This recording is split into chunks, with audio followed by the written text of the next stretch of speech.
नमस्कार, मी स्नेहल्स किचन मध्ये तुम्हा सर्वांचं खूप मनापासून स्वागत। जर तुम्ही या चॅनलला नवीन असाल तर सबस्क्राइब करायला विसरू नका। तर आज आपण बघणार आहोत डाळ वडा। तर चला व्हिडिओला सुरुवात करूया।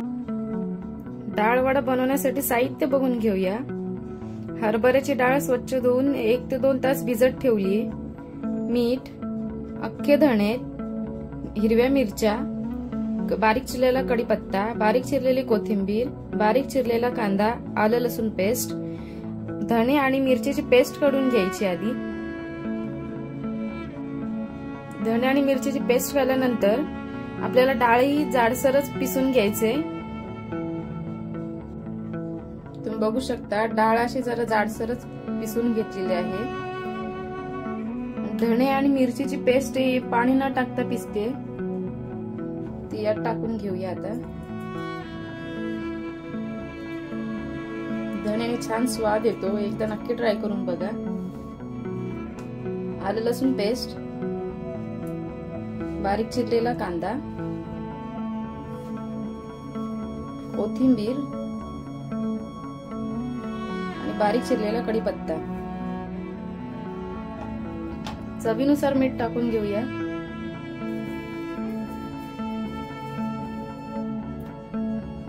व्यवस्थित सगळं मिक्स करून घ्यायचं।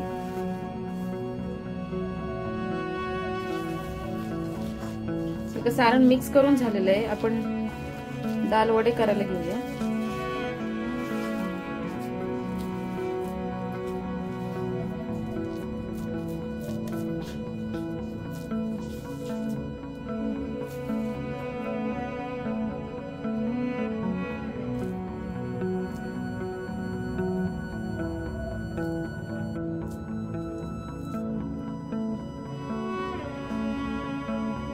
याच पद्धतीने सगळे वडे तयार करून घेऊ।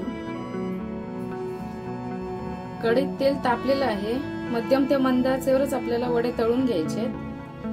एक एक करून वडे टाकून घेऊया त्यात।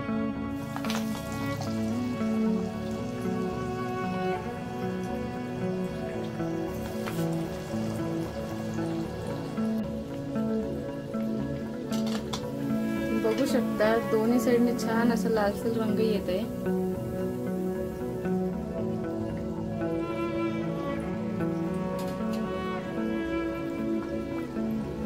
छान व्यवस्थित दोन्ही साइडने तळून घ्यायचे। बघू शकता डाळ वडा तयार आहे, एकदम कुरकुरीत असा। तेल पण जास्त नाहीये त्याला। हे तुम्ही नक्की ट्राय करून बघा। हे तुम्ही नाश्त्यासाठी किंवा पाहुणे आले तर एक स्नॅक्स म्हणूनही वापरू शकता।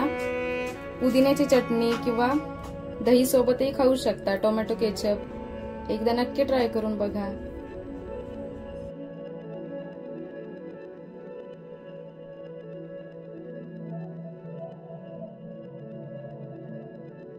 आज आपण बघितलं डाळ वडा। ही रेसिपी तुम्ही नक्की ट्राय करून बघा। कशी वाटली ते कमेंट मध्ये कळवा। हा व्हिडिओ आवडला असेल तर लाईक, शेअर, सबस्क्राईब करायला विसरू नका। भेटूया पुढच्याच नवनवीन रेसिपीज मध्ये। तोपर्यंत स्वस्त रहा, मस्त रहा। धन्यवाद।